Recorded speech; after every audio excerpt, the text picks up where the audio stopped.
So So yeah, Brahim fell off too. yeah, I mean Brahim is that's just been to me the most disappointing of the bunch. But so who did you have as your number one then?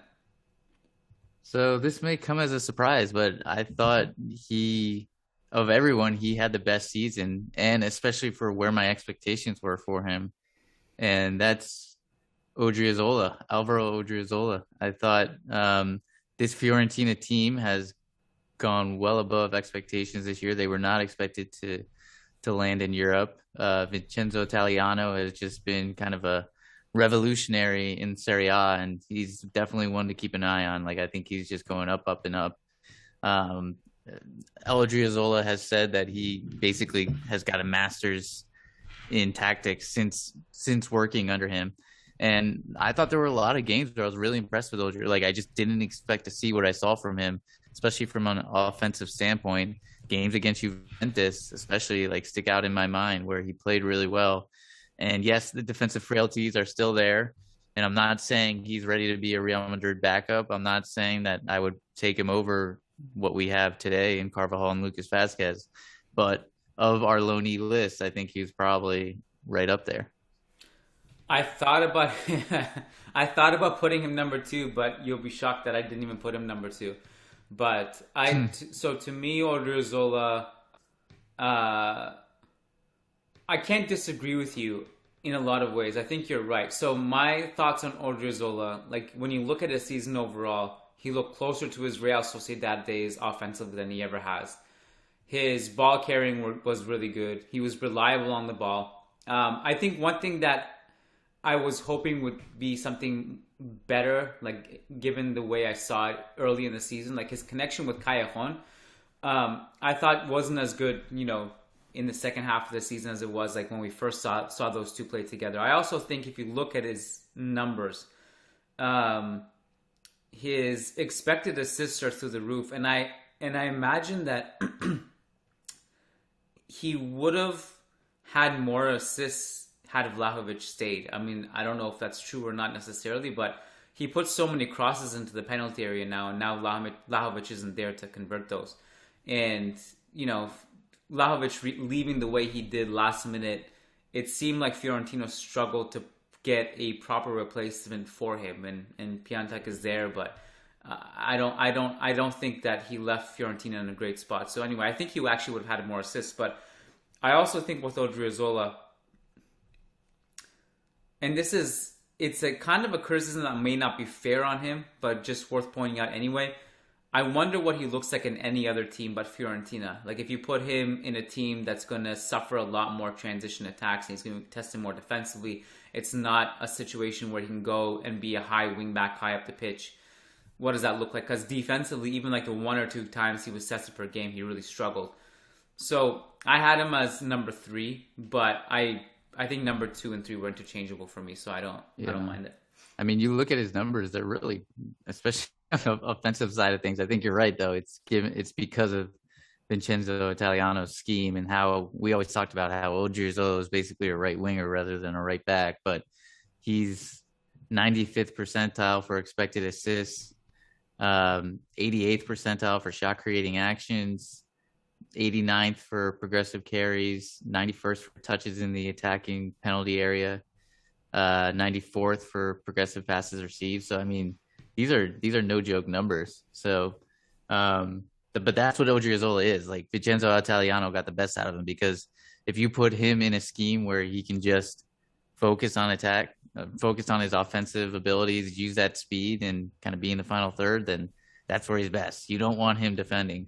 And I'm pretty sure, I'm fairly certain of this. I have to double check, but I'm almost positive Phil Ball once said on maybe our podcast or a different podcast or article or something, and he knows Odriozola really well because he obviously lives in San Sebastian. That Odriozola grew up like as a winger. He never played defense. He never played right back, and so the fact that he kind of just got thrown back there when he became a professional kind of makes sense why he struggles so much sometimes. Where do you think he goes next season? Do you think, I mean, from a career standpoint, you'd hope he stays at Fiorentina, right?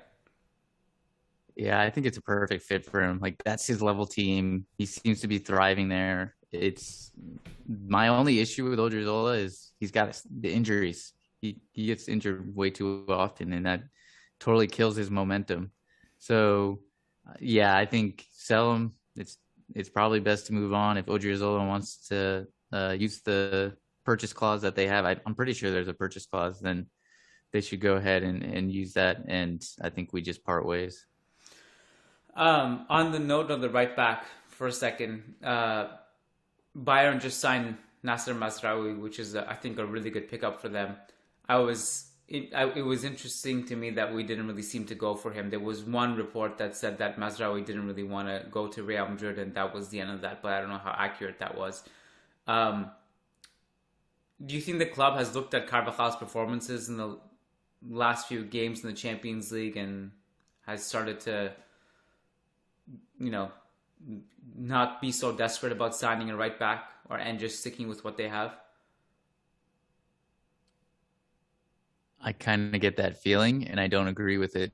I think it's something that's we're going to look back on and be like, again, we went another summer without reinforcing this position that we all feel is a position that needs to be reinforced. And I remember, I think it was Ed Alvarez who said the club, because somebody commented on Twitter or something saying like, oh, the club's not even going to sign a right back. They're not looking at it. And this was months ago. And he said, no, they're aware of it. Like they're looking, but I don't know. There's nothing really out there unless you can get a Reece James, which I don't know how feasible that is. Um, I don't know. Like who else is out there, honestly? Like João Cancelo, you're not probably going to be able to pry away from Manchester City. Trent's not leaving Liverpool. He's Liverpool through and through. Who else can you really bring in? Ashraf isn't leaving the Golden Prison. Pedro Porro is the name that often comes up. Yeah, I don't know. He's got an injury issue, doesn't he? That's what I always see is like he's almost worse than Odriozola with the injuries. The thing with him too is that I don't watch anything from the Portuguese league, so I feel like underqualified to talk about him, to be honest with you. I don't really know, but it's just a name. Um, I also think what Ed is saying, I think there was a time where Real Madrid were definitely looking at that position. And by like a time, I mean like a few months ago, where Carvajal was injured for so long, and when he came back, he just didn't look right. But I think the way he's played in the last few Champions League knockout games has restored some faith. And, Lucas Vazquez is not going to be the right back savior, obviously, but as a reliable, just like backup who comes in, and he's done well off the bench, let's be honest, in the Champions League. I think my concern with Carvajal is that if he's healthy and he's playing like this, well, I have no concern. Although, having said that, while he's taking baby steps to be reliable again, he's still not the offensive threat he used to be. Even when he's healthy now, he's just not taking players on the way he used to, with the same, ability to just take players off the dribble, get a cross in. He's still a really good crosser, but in 16-17 he used to actually beat players. He doesn't really do that anymore. But my concern with him is mostly that, are we just going to pretend he's not going to get injured next season? I'm really worried about that. I think he's going to. So one thing I thought about, and maybe this option is kind of crossed off the list after we signed Rudiger, but I was a big fan of sign Jules Koundé, play him at right back. He's not as good at right back, but he's very comfortable there. He can get forward, plug him in there when you need to. If Carvajal's injured, he'll get minutes there. And then obviously whenever he needs to rotate into center back, he can play there as well. Eventually Alaba's getting older. So when you phase Alaba out, you already have Koundé, Militao. I thought that was a good potential solution for an issue where there's not really much in the market to work with. How often has Alaba actually played at right back, by the way? Who? Alaba. I've never seen him ever play right back. Well, I just remember during the do it though. He could do like an inverted type of thing too. Like Yeah, I just remember when we scattered him at Bayern, a lot of people were saying, "Oh, he can play right back in a pickle," but I just don't really remember that he's ever done that, and so I was just I've never curious. seen him play right back. Yeah. Yeah. Um, all right, so why don't we go back to the loan tracker ranking?